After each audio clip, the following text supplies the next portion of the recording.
Donc la communication, la commande qui m'a été faite, c'est bien sûr rencontre avec l'autre, le regard sur les civils dans les correspondances des soldats de Napoléon. Bien entendu, on dit que je suis un spécialiste, j'en ai lu quelques-uns. Effectivement, on a fait quelques éditions de textes avec François, notamment la dernière, donc Les Grognards ont la parole, où plus de 400 lettres ont été éditées, ce qui nous permet d'avoir un corpus avec d'un côté les lettres du Niémen à la Bérésina et celle qu'a édité François dans Moscou. Le Moscou, comment il s'appelait ton Moscou déjà? À Occupé, voilà. Donc, ce qui nous permet d'avoir quand même un certain corpus de lettres qui nous permet d'appréhender ce sujet.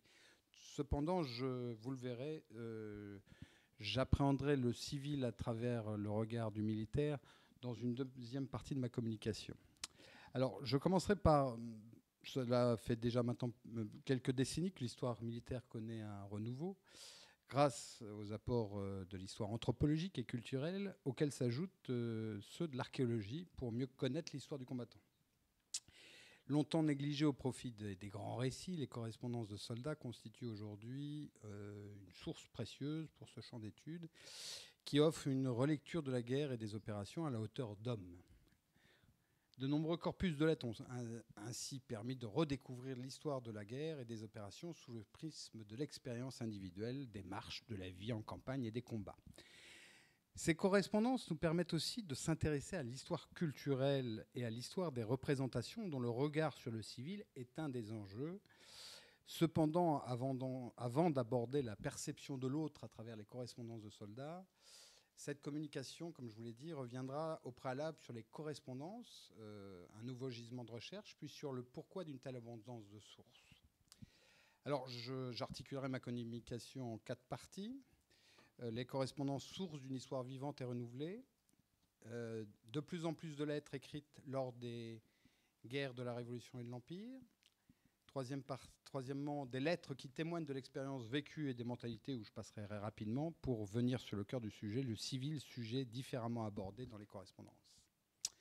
Donc, revenons sur cette nouvelle source historique, déjà riche en archives, témoignages, études et documents. La période napoléonienne n'échappe pas à ce renouvellement offert par les lettres de ses acteurs, connus ou méconnus. L'alphabétisation, la généralisation de la pratique de l'écrit, puis le développement de la poste aux armées lors des guerres de la Révolution et de l'Empire permettent en effet un essor inédit de la correspondance entre le militaire et ses proches restés au pays. La famille s'inquiète, le soldat se languit. Durant jusqu'au plus haut gradé, rares sont ceux qui n'écrivent pas à leur famille ou à leurs amis, quitte à avoir recours à des camarades mieux alphabétisés. Conservées dans les familles et dans les dépôts d'archives, de nombreuses lettres sont parvenues jusqu'à nous. Quelques publications de correspondances de soldats ont d'ailleurs marqué le début du XXe siècle. Pour s'en souvenir, il faut attendre l'entre-deux-guerres aussi pour que la publication d'Émile Féron et Henri Heuze en 1936, pour que des correspondances des soldats de Napoléon soient comptées au rang de sources véritables pour l'histoire de l'Empire. En soulignant les grandes phases de la période, mais également la perception des campagnes pour les acteurs de terrain, ces recueils de lettres permettent de mettre l'accent sur des documents indispensables à l'historien que sont les correspondances privées. Dans les dernières décennies, on a pu compter sur les travaux d'Alan Forrest en 2002 dans son Napoleon's Man, The Soldier of Revolution and Empire, un corpus d'une dizaine de milliers de lettres de soldats dans le but de procurer un point de vue de la guerre tel qu'on le vit dans sa chair et non à travers un discours, ou à travers les représentations officielles de la guerre, pour reprendre les mots d'Annie Crépin. D'autres éditions de lettres ont suivi. Parmi celles-ci, citons, je vous l'ai dit, du Niémen à la Bérésina, les lettres de la campagne de Russie 1812, les paroles de Grognard, les Moscou occupé, ou les lettres de soldats de Napoléon interceptées par les Cosaques par François, et par François et moi et Nicolas Texier, les Grognards ont la parole. Alors, de plus en plus de lettres ont été écrites lors des guerres de la Révolution et de l'Empire. Pourquoi ? Cet accroissement des échanges épistolaires privés sous la Révolution et de l'Empire possède plusieurs causes. Cela tient tout d'abord aux effectifs pléthoriques mobilisés par la France, qui se dote d'une véritable armée citoyenne, avec les levées de requis et de volontaires, puis avec la loi Jourdan-Delbrel qui fixe la conscription. Dans le même temps, l'instruction et l'alphabétisation se sont développées à la fin du XVIIIe avec la généralisation des écoles primaires. Ainsi, en 1996, 40% des militants révolutionnaires du département de l'Ain sont lettrés. L'armée encourage elle-même l'instruction en ne permettant l'accession au grade de sous-officier qu'aux soldats capables de lire et écrire, afin de répondre aux exigences du travail administratif qui s'imposent peu à peu aux cadres des unités, confèrent les fourriers de ce matin. Le service des postes aux armées se développe dès lors sous la Révolution afin d'acheminer toutes les lettres qui circulent entre les familles et les soldats envoyés combattre au loin. Ce service sous le commandement militaire est composé de civils qui assurent l'affranchissement, le transport et la distribution. Au sein des régiments, des vaguemesses sont désignés parmi les militaires et assurent la remise et les levées de courriers lors des haltes et bivouacs. En fonction des échelons, cette tâche est assurée par des militaires de grades différents. Au sein de l'état-major de la Grande Armée et des corps d'armée, les vaguemesses sont des officiers. Au sein de la division, il s'agit d'adjudants désignés par le chef d'état-major. Enfin, au sein des régiments, on peut y voir rattachés des sous-officiers de l'état-major du corps. Complétant ce dispositif, chaque corps d'armée et chaque division dispose de son propre bureau de poste intégré. Pour la Grande Armée, ces bureaux sont désignés par les lettres, lesquelles, une fois pliées, font office d'enveloppe et sont estampillées de la marque postale rouge, bleue ou noire de l'armée de l'empereur, complétée par le numéro de bureau, exemple Grande Armée numéro 3. Vous avez vu un exemple dans la communication de François ce matin sur son PowerPoint. Une loi enfin de niveaux en 3 fixe les frais de port à 5 ou 18 sous selon le poids pour une lettre sans enveloppe. Le paiement reste à la charge du destinataire. Souvent, en manque d'argent, le militaire bénéficie ainsi du soutien de sa famille pour conserver ses lignes de vie avec l'arrière. Alors, ces lettres témoignent d'expériences vécues et des mentalités. Les lettres de soldats sont écrites par des engagés ou des conscrits, simples soldats de la ligne ou de la garde, ou par des officiers issus de l'infanterie, de la cavalerie ou des armes savantes. Certains rencontrèrent une fin tragique après seulement quelques mois de service, et d'autres connurent une belle carrière et furent même promus généraux au cours de l'Empire ou sous la Restauration, à l'instar d'un Simon Bernard ou d'un Théophile de Brémond d'Ars que nous retrouvons dans cette communication.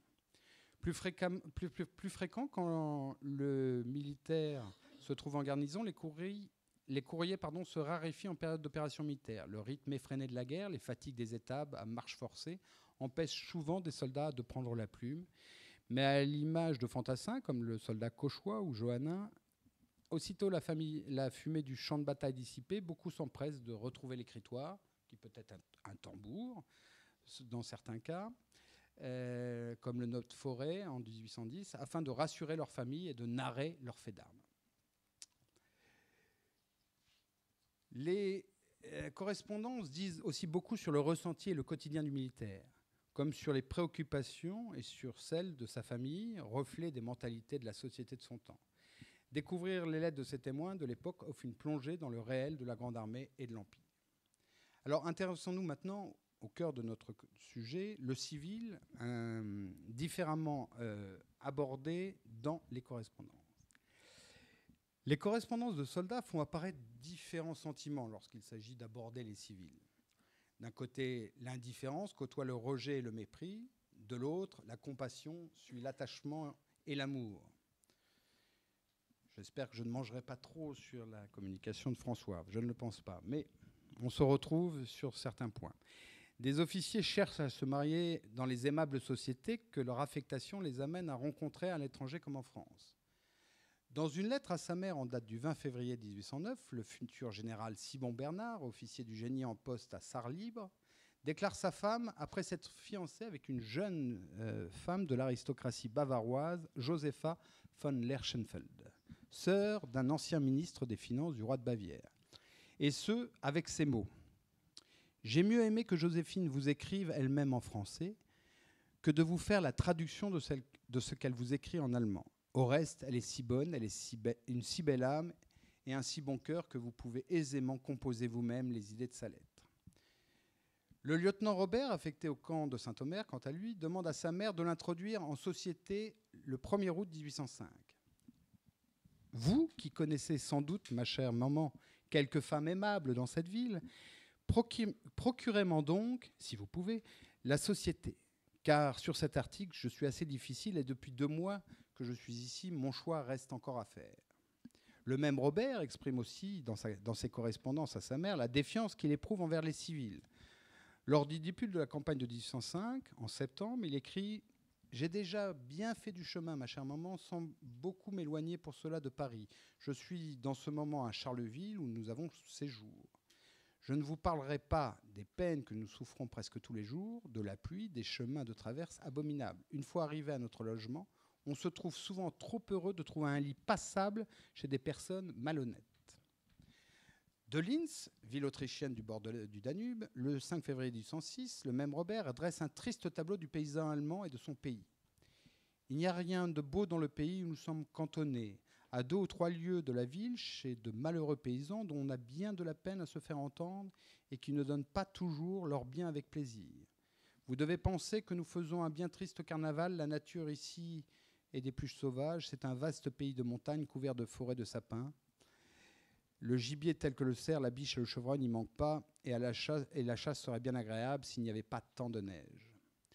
Les relations entre les civils et les militaires sont aussi conditionnées par le temps de la guerre et le poids que représente le logement des troupes, notamment à l'étranger. Toujours le lieutenant Robert en témoigne dans sa lettre à sa mère du 26 avril 1806. Nous sommes toujours dans la principauté d'Ansbach, nourris aux dépens des habitants des communes à qui nous coûtons beaucoup. Je crois qu'ils désiraient que nous ne leur soyons pas plus longtemps à leur charge, car voilà déjà plus de 2 mois que nous mangeons leurs biens gratuitement. Et le 24 juin, il ajoute « Nous sommes fatigués, chère maman, d'être dans ce pays que nous ruinons toujours, nourris aux dépens du bourgeois. » Le chasseur de Vinat témoigne lui aussi du poids pour les civils des troupes cantonnées en pays étrangers, dans une lettre à son père du 13 juin 1804, sans cependant omettre de parler de la rusticité du logement des troupes à cheval.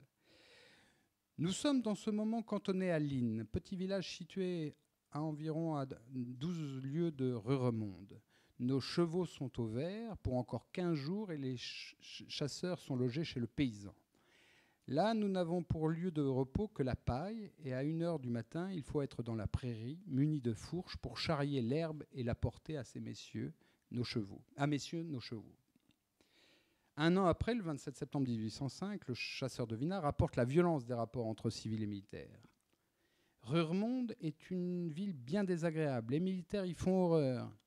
Il y a ces jours derniers une forte querelle entre les militaires et les paysans. Plus de 30 armés de faux, fourches et bâtons ont poursuivi une trentaine de militaires jusqu'aux portes de la ville.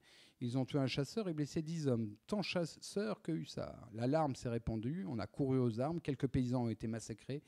Et si les officiers n'eussent menacé de faire passer au conseil quiconque ne se retirerait pas, le village était incendié. L'année suivante, De Vinat souligne que la vie en société dans la même ville avec les officiers est plus calme, voire courtoise. Depuis que je suis arrivé, je mange à l'hôtel de ces messieurs. Hier, monsieur le major a eu la bonté de faire mettre mon couvert entre le sien et ceux de ses capitaines. J'étais toujours servi le premier, enfin j'eus la place d'honneur après le dîner. Ces messieurs m'emmenèrent avec eux voir défiler mes camarades et nous allâmes ensuite dans la société de Ruremonde. Là, tout le monde muni d'une pipe et d'un pot de bière fume et boit à qui mieux mieux. En 1809, cantonné dans le Tyrol, De Vinat, devenu fourrier, exprime de la compassion pour les civils dans une lettre à son frère. Nous arrivâmes enfin à Wentendorf, qui est l'endroit de notre résidence, jusqu'à nouvel ordre. Nous y sommes toujours mieux qu'à Vienne, mais les fourrages sont très rares et la plupart des villages ont été incendiés. Ces nouveaux cantonnements nous offrent le tableau frappant de ce que la guerre a de plus terrible. Ce n'est pas seulement en combattant que l'on s'aperçoit des maux qu'elle traîne à sa suite, mais encore c'est lorsque l'on voit le terrain qui fut le théâtre de tant de malheurs. Ah, cher ami, combien de malheureux réduits à la mendicité. Nous les voyons journellement occupés du soin de réparer les ravages que le fer et la flamme ont causés dans leurs hameaux. Encore sont-ils obligés de céder le seul abri qu'il leur reste aux soldats qui peut être l'auteur de leur désastre. Si un sang vif, un courage impétueux font quelquefois désirer la guerre, combien la raison, la bienveillance doivent-elles la craindre et l'éviter? Mais c'est assez pour entretenir des maux qui ont dévasté cette malheureuse contrée. En revanche, De Vinat est moins tendre avec le Polonais. Il écrit en décembre 1809 à son père « Bien des choses à la famille Bouju et Leclerc, Comme la conscription doit bientôt atteindre ce dernier, je l'invite à venir au régiment en Pologne. De là, nous pourrons tous les deux versifier sur le polonais. Le sujet n'est point stérile. Je ne doute pas qu'en France, on ait fait quelques satires sur ce peuple. Et d'ajouter, nous sommes toujours cantonnés dans la Pologne et toujours fort mal. La saison est fort rude et le chemin affreux. Moi et mon camarade, nous couchons toujours dans l'écurie pour éviter la vermine. Amédée Le Nourry, chef d'escadron au 16e Dragon, partage en partie cette opinion sur la Pologne et les Polonais dans une lettre à sa sœur du 20 novembre 1806, et ce, bien qu'il soit logé chez un châtelain. Toute la partie de la Pologne que nous avons déjà parcourue est un détestable pays. Les paysans y sont pauvres et les plus jolis villages ressemblent beaucoup à Cracovie. Tous ont un seigneur, les plus riches ont des châteaux comme le nôtre. C'est dans un semblable que je suis logé, avec 15 officiers, 40 chevaux domestiques. Le propriétaire, jeune célibataire, est enchanté de notre appétit, qui se réveille 3 fois par jour. Aussi nous verra-t-il partir avec grand plaisir. Et de Varsovie, le 4 décembre, il fait cette description. Varsovie a de beaux palais, d'assez belles rues, peu de places, point de quais, ce qui rend les bords de la rivière peu agréables. Beaucoup de jolies femmes parlent français. Au reste, dans le parc, à l'heure que je suis resté, j'ai fait peu d'observations. J'ai seulement cherché des restaurateurs qui y sont fort rares. Je suis maintenant dans une maison avec 4 officiers. Nous sommes assiégés par la neige. Nous ne savons pas trop comment en sortir. Le Nourry dépeint la société polonaise ainsi. Les maîtres sont des gentilshommes cultivateurs, comme qui dirait aux sueurs d'or. Le reste des habitants de la Pologne, les colons allemands exceptés, vit dans un esclavage fort dur. Aussi la pauvreté la plus grande règne-t-elle au milieu de ce pays fertile. Le paysan ne sait ni lire ni écrire, ce qui fait un très grand contraste avec toutes les parties de l'Allemagne que je connais où le paysan reçoit une bonne éducation. Jean Johannin, quant à lui, vélite de la Garde, décrit lui aussi Varsovie dans une lettre à son père en janvier 1807. Varsovie est une assez belle ville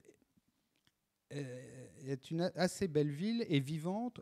Au lieu de fiacres, comme à Paris, on voit des traîneaux dans lesquels se font conduire les salonnaires. Les salonnaires, les membres des salons.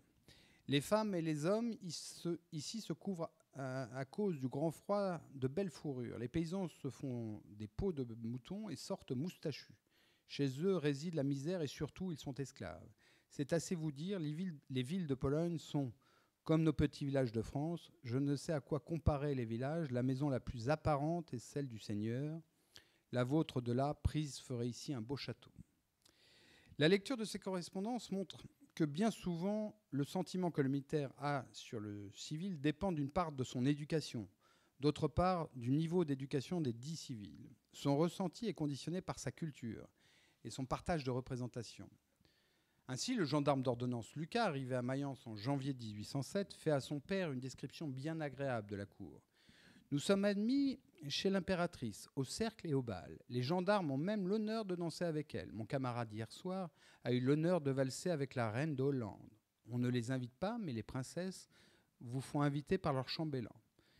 C'est une insigne faveur que celle-là. Il me tarde d'être en ordonnance pour pouvoir me représenter. Ainsi, sans dresser un tableau plus large, je pourrais parler aussi des théâtres d'opération d'Espagne et de Russie. Je conclurai, parce que le temps m'est un petit peu imparti, par ces mots. Le militaire découvre le monde en faisant la guerre. Jamais auparavant, dans l'histoire, les guerres n'avaient suscité la découverte de tant d'espace et de sociétés par un tel nombre d'hommes. Pour reprendre les mots de l'historien Jacques Entrailles dans sa communication de Guerre et armée napoléonienne dans Nouveau Regard. Les espaces et les sociétés que le militaire ne connaît pas sont parfois jugés durement. En revanche, les modèles de bourgeoisie ou d'aristocratie qu'il croise trouvent souvent grâce à ses yeux. Le sentiment du soldat napoléonien envers les civils dans les territoires occupés est donc, pour une partie, une affaire de représentation et bien souvent conditionnée par les champs d'interaction qui procèdent de l'objet étudié. Mais il existe aussi un écart entre les représentations des élites et celles du peuple, entre les représentations des simples soldats et celles des officiers.